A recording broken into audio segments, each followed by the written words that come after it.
Delta, November 6th, Victor, Sugar Center. Kilo 0, Echo Sierra Delta.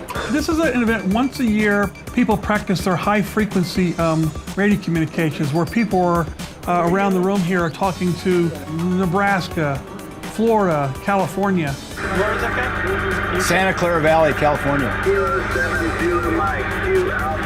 See if I can talk to her. Kilo 0, Echo Sierra Delta, 3 Foxtrot, Colorado.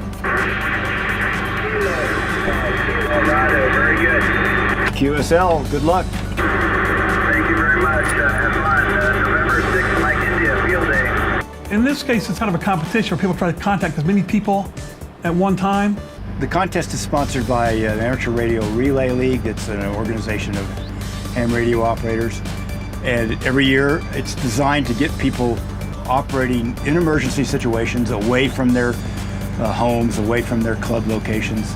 But what that does, when things happen like these big disasters, ham radio operators usually get called in to provide those communications in dead zone. Tune in the frequency of the, so you can see the knob moving there.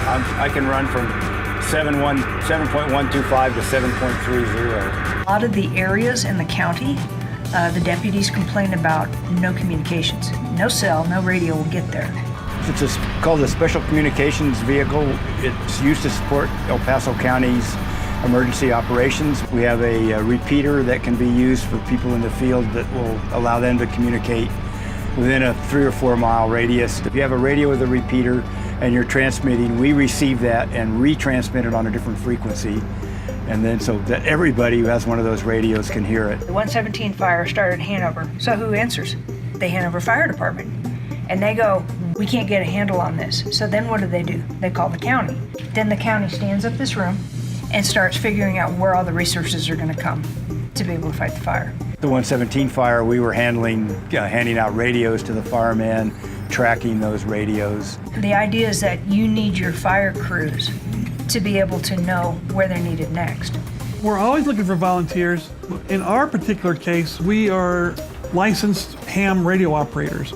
A technician license you can get is fairly quick, a couple days you can study and pass the test and get a license, or you can talk to our local towers. There's a tall vertical antenna on the roof. That's what we're operating on with this. And we have another vertical antenna up there as well.